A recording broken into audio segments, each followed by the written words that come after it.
Our communities are being ignored, disrespected and steamrolled by the Allen Labor government that has lost touch with the land and the people who care for it. The Allen Labor government has proposed legislation, the VicGrid State 2 Reform Bill, is nothing short of a land grab. It gives VicGrid the power to forcibly enter private farmland to build transmissions. Now, I've been hearing the other side saying that legislation already exists and this is no different. Well, why are we here? What are we here for? No, this is very different. This is forcibly getting onto people's land, and if landowners resist, they face fines of up to $12,000 or, for corporations, $48,000. Now, most farms would be in a partnership, a trust or a company.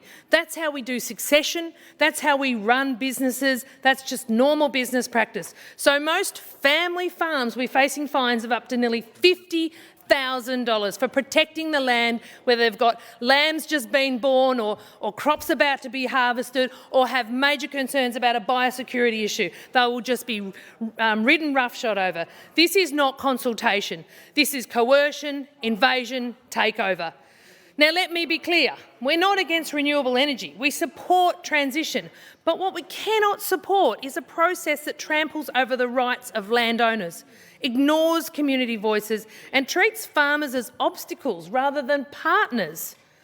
Farmers in my part of the world are angry. They're facing drought, they're working their butts off. Many of them couldn't even make it to the thousands who did get here yesterday, because by the time you milk, feed and try and keep your animals safe at the moment during this terribly difficult period, they just couldn't get here. But there were thousands out there, and they're here in spirit, and they rang and they texted me and they're fiercely angry.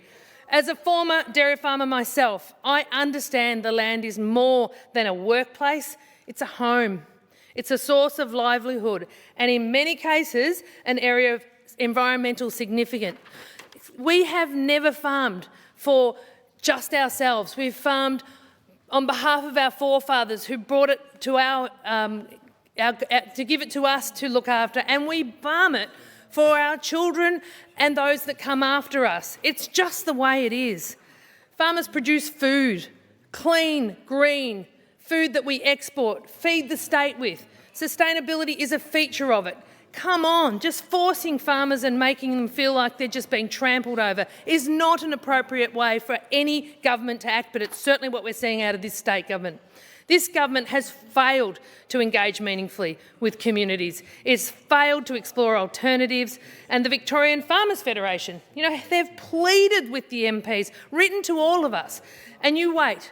On 2 hours' time or an hour and a half's time, will we see all the MPs in here voting, or the ones who have been misleading their communities, saying that they want to be representing their communities but will hide or refuse to cross the floor and stand up for the farmers in their communities?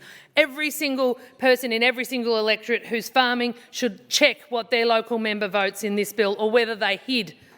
This bill is an undemocratic overreach. It erodes trust, it divides communities, and it sets a dangerous precedent for how government interacts with its people and whom it serves.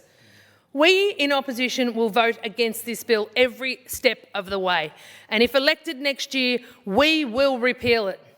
Not only is this government forcing themselves onto land, but they're taking away the community benefits that were once offered to communities. Now, many will say that was a bit of a blackmail or a sweetener, but the point is, now those community funds will come out of the electricity bills and the access fee. And then not only that, it's not only that we're now paying for it in another way, because we probably were already with the companies, but it's also going to have the ability in this bill.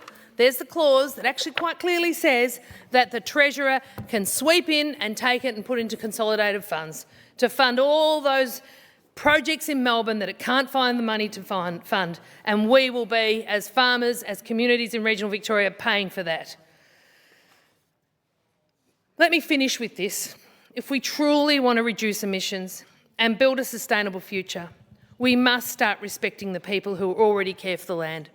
We in South West Coast, we're not against renewable energy, but we are saturated with wind farms. We have had our fair share, and they're even trying to take us out into our beautiful ocean where our whales migrate there on a migratory pathway and birth there. This is just beyond belief. Farmers protect biodiversity. We are stewards of the water, we feed our nation, and we deserve better than this.